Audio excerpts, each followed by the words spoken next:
Gue mau cerita tentang kejadian horor yang gue alamin sendiri, dan menurut gue ini cukup epic lah yang pernah gue alamin. Kejadian ini terjadi di tahun 2014 atau 2015, gue lupa, tepatnya pada saat gue kelas 3 SMA. Jadi pada saat gue kelas 3 SMA, salah satu temen gue yang anak OSIS itu ngajak gue buat join jadi panitia acara LDKO. Dia minta gue buat jadi seksi dokumentasi, dan gue yain ajakan tersebut. Tapi dia bilang kalau acaranya itu bukan di sekolah, tapi di salah satu villa di Puncak. Karena gue juga kebetulan suka foto, gue yain ajakannya. Lumayan gue pikir buat ngisi-ngisi blog gue. Nah, singkat cerita, di hari yang sudah ditentukan, kita semua berangkat. Ada guru pendamping, ada para panitia yang anak-anak OSIS, dan para peserta. Nah, kami berangkat naik truk TNI.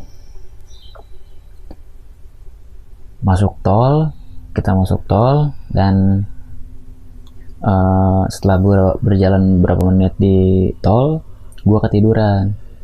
Dan gue bangun-bangun, udah ada di kayak jalan pedesaan gitu. Nah, gak sampai 30 menit, truk berhenti. Dan kita semua turun, kita jalan sedikit nanjak, dan masuk ke areal villa. Villanya ini cukup luas, terdiri dari beberapa bangunan gitu. Ada bangunan utamanya, ya rumah biasa. Bangunan utamanya ada tingkat, dan ada beberapa balai gitu. Ada yang balai yang tertutup, dan juga ada balai yang terbuka gitu. Dan dapurnya itu terpisah, ada di bawah sudut villanya gitu, areal villanya itu. Nah, acara itu dimulai jam 1 siang setelah sholat zuhur dan makan siang. Acara mulai jam 1, rundown berjalan sampai sore, itu sekitar habis asar. Setelah sholat asar temen gua ngajakin gua buat survei ke belakang villa. Jadi yang gua lihat belakang villa itu hutan itu banyak banget pohonnya, lumayan rindang dan gede-gede. Nah, setelah temen gue ngajak gue, dia juga ngajak beberapa orang lagi lainnya, para panitia. Total kami 5 orang.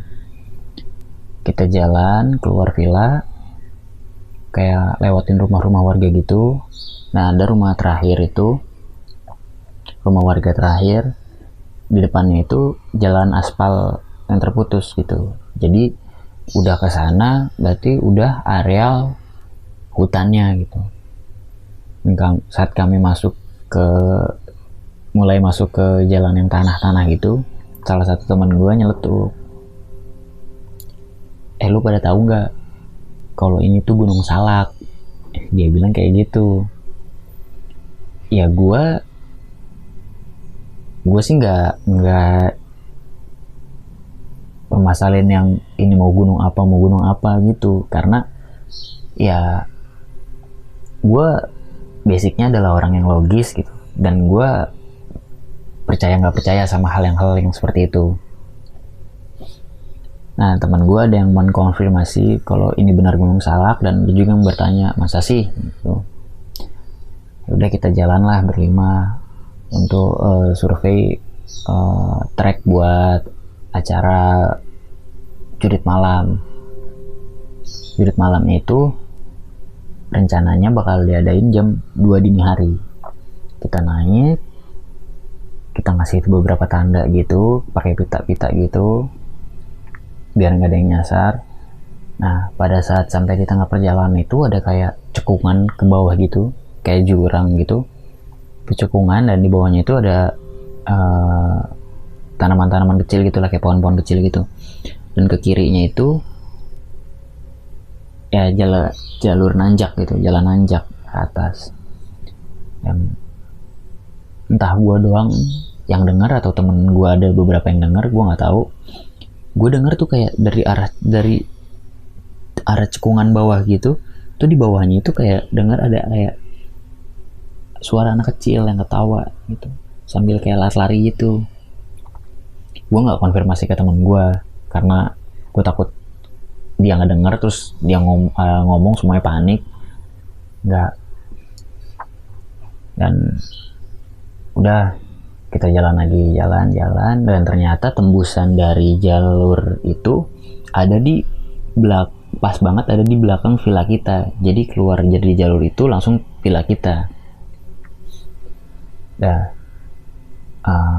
Setelah turun sampai villa, berembuklah kita 5 orang, sepakat buat milih 2 orang untuk ya dibilangnya tim pengecek lah.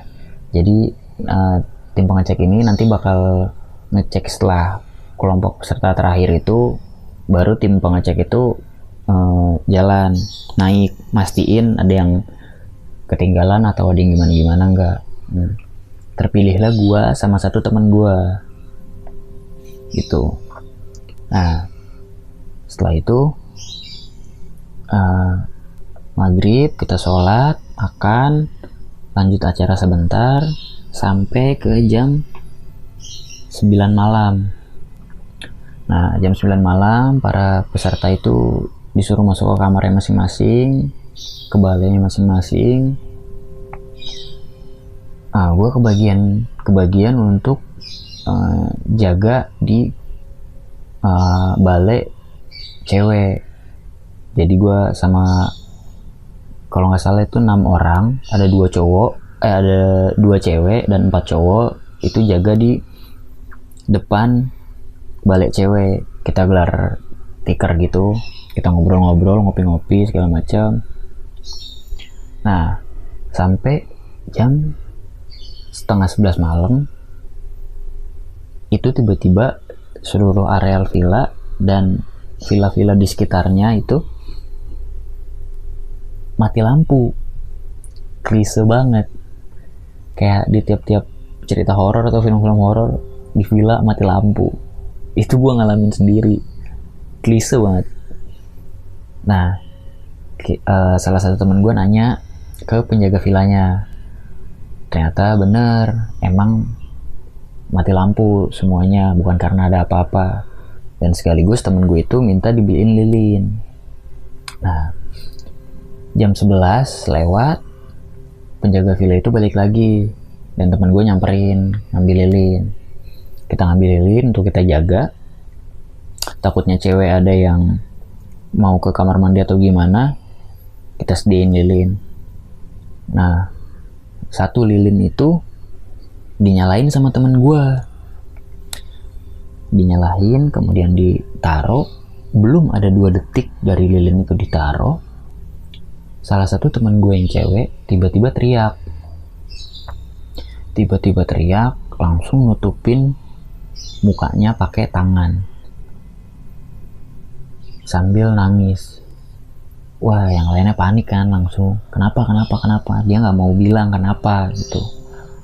Yang dia lakuin cuman nunduk, nutupin mukanya pakai tangan sambil nangis. Akhirnya kita rayu, akhirnya dia mau untuk ke tempat panitia. Nah pas dia berdiri baru 1 langkah berjalan, dia pingsan. Kita bopong lah semua ke tempat panitia. Sampai ke tempat panitia, dia diurus sama anak PMR, dan kita semua balik lagi berjaga, sisa 5 orang. Nah Nah, nggak lama dari kita balik lagi duduk, anak PMR ada yang nyamperin kita. Dia bilang, itu teman gue kenapa gitu. Dia bilang, kita semua nyamperin lagi lah ke tempat panitia. Dan sesampainya kita di tempat panitia, teman gue yang cewek itu matanya udah melek, tapi badannya kaku sambil tiduran. Ya udah gitu aja gitu, kayak nge-freeze cuman matanya sambil melek.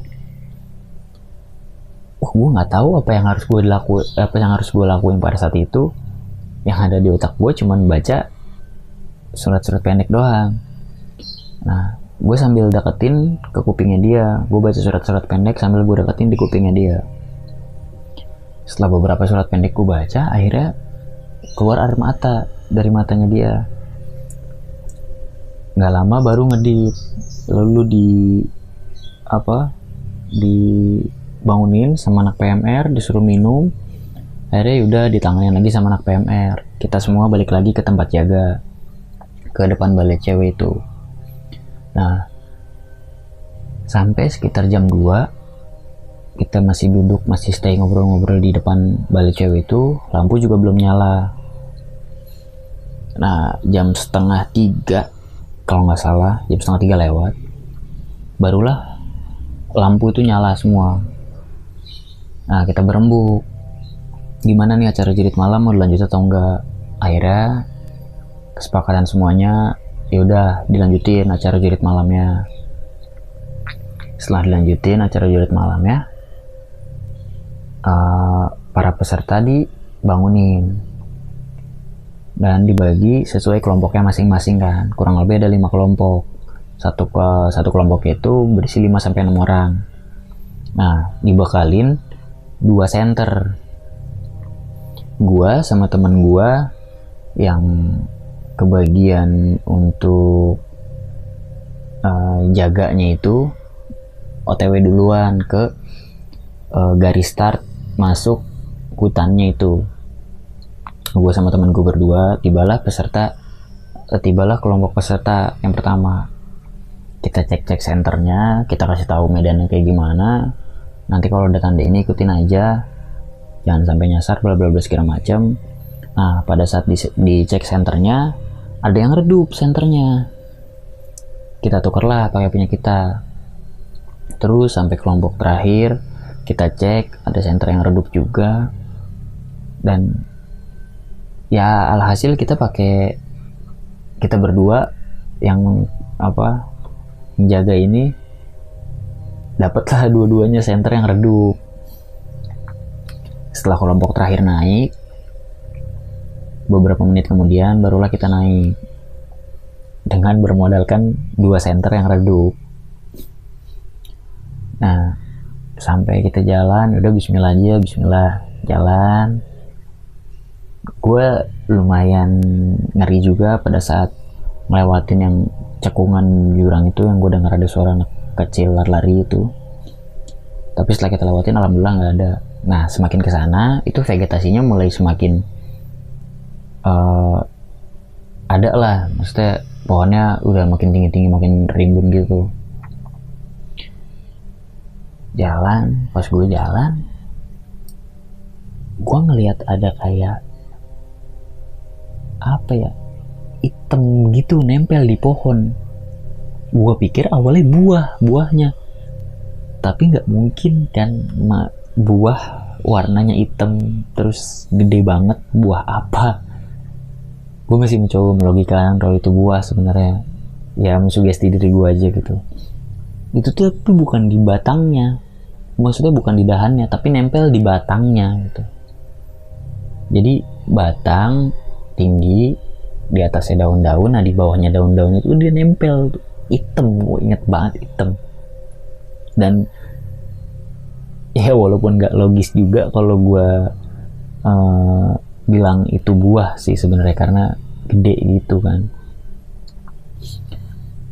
Gue gak berani bilang ke temen gue. Kita jalan, gue cuma coba untuk mempercepat langkah sampai akhirnya gue nginjak ranting di bawah. Setelah gue nginjak ranting, tiba-tiba dari dari kanan gue itu tuh kayak apa, ilalang gitu, ada suara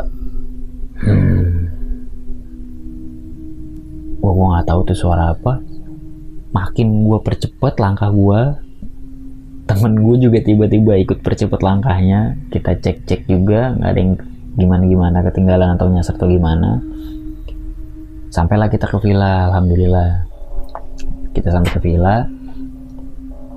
Setelah kita bersih-bersih, mandi, sholat subuh, pas pagi sarapan, gue ngomong lah sama dia,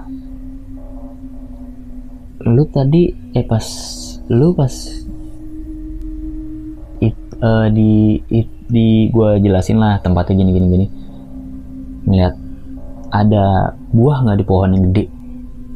Enggak, gue nggak berani ngeliat apa-apa, gue nggak berani ngeliat ke atas soalnya. Oh, terus dengar suara. Iya, gue dengar banget suara sebelah kanan, dan gue konfirmasi kalau dia juga dengar suaranya. Nah, tapi dia juga lihat yang lain, maksudnya bukan di tempat yang gue lihat itu, item yang nempel di pohon itu, tapi dia lihat di lokasi yang lain. Tapi gue nggak ngelihat di lokasi yang dia maksud itu. Ya udah, akhirnya lanjut lagi, rundown berjalan. Mulai dari setelah sarapan, rundown mulai jalan lagi, acara dilanjutin, bla bla bla segala macem. Ya gue sebagai sesi dokumentasi, ya foto-foto lah kegiatan acara LDKO itu kan.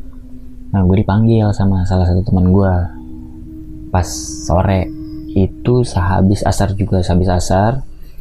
ada kegiatan, gue foto-foto, terus gue dipanggil, Tang, ke dapur dulu sana, ambil teh hangat, bilang gitu. Gue ke dapur lah. Nah, lokasi dapur ini ada di bawah, di pojok villanya gitu, di pojok areal villanya gitu. Ada beberapa temen gue yang cewek, panitia lagi masak kan. Setelah gue minum teh, ngobrol-ngobrol sebentar, gue ambil beberapa gambar juga di situ, dokumentasiin kegiatan masak-masaknya itu kan. Nah, setelah masak, gue duduk di balai yang terbuka, lagi ngobrol, tiba-tiba ada satu teman gue yang cewek itu duduk nge-freeze lagi, tapi beda orang dari yang semalam. Dia tiba-tiba dia nge-freeze dan matanya nggak ngedip lagi, cuman matanya itu ngarah ke areal belakang villa. Jadi balik kita itu yang lagi didudukin, yang lagi gue tempatin itu, depannya itu menghadap ke areal belakang villa. Ya gue lakuin hal yang sama kayak yang gue lakuin tadi malam lah ke temen gue itu, gue bacain surat pendek yang gue bisa. Akhirnya sama, dia mulai ngeluarin air mata dan mulai ngedip lagi. Udah dari situ semuanya dibilang jangan ada yang bengong dan bersugesti yang aneh-aneh. Nah, akhirnya kita lanjutin acara. Malamnya alhamdulillah nggak ada apa-apa sampai pagi. Acara pelantikan, selesai acara pelantikan kita pulang lah. Kita pulang ke sekolah. Sampai di sekolah, gua kasih memory card kamera ke anak OSIS untuk ya buat dokumen sekolah lah. Dan sebelum pulang, kita tuh ngobrol-ngobrol dulu di sekolah. Gue tanya ke temen gue yang cewek ini yang ikut jaga malam itu, lu kenapa pas malam itu pas kita jaga? Awalnya dia nggak mau cerita. Nah, setelah itu karena teman-teman yang jaga pada saat malam itu juga penasaran, akhirnya diceritalah ke kita semua yang jaga. Dia bilang kalau pada saat temen gue ngambil lilin, terus lilin itu dinyalahin, dari cahaya lilin itu keluar kayak satu sosok nenek-nenek ya pokoknya paruh baya gitu, terus langsung nyamperin ke depan mukanya dia, dan mukanya itu setengahnya kebakar. Gue langsung, mungkin itu cuman sugestinya dia aja, karena kan pada saat itu mati lampu, gelap dan segala macem. Nah, beberapa hari kemudian memory card itu dibalikin lagi ke gue. Gue bilang, tapi sebelumnya gue bilang ke anak OSIS, ke panitia, jangan ada foto yang dihapus dulu, karena ada beberapa foto gue juga yang buat blog gue. Akhirnya gue cek semua, bener gak ada yang dihapus, sampai gue nemu satu foto yang waktu gue foto itu lokasinya di dapur. Jadi dapurnya itu sepetak doang, dan temboknya itu masih dari batako, nggak dicat, nggak diapa-apain, pure batako. Terus masaknya itu masih pakai kayu bakar, pakai tungku gitu. Jadi apinya itu kayak ada percikan api yang kena ke tembok, ke batako itu. Nah, di tembok itu tuh kayak ngegambarin, kayak ngelukis gitu muka. Gue nggak tahu itu muka neneknya atau muka cewek atau cowok gitu, tapi yang jelas itu kegambar muka gitu. Dan yang bekas percikan kena api itu ngegambarin setengah muka kayak rusak, yang kebakar gitu. Jadi tuh bekas api yang mercik ke tembok itu, ke batako itu, kayak ngegambarin setengah mukanya yang kebakar. Tapi itu tuh jelas kayak gambar muka, full muka, satu muka gitu. Gue langsung, masa sih, nggak mungkin kan. Gue langsung kayak, gue logikain, gue ngebayangin itu yang lain gitu, tapi tetap kegambarnya itu muka, mau gimana pun itu muka di tembok gitu. Dan itu gak kecil, gede banget, kayak hampir satu tembok itu ngegambarin muka itu yang setengah kebakar. Akhirnya gue masih save itu foto pada saat itu, dan gue kasih lihat ke temen gue yang cewek itu, dan dia konfirmasi kalau iya persis mukanya kayak gini.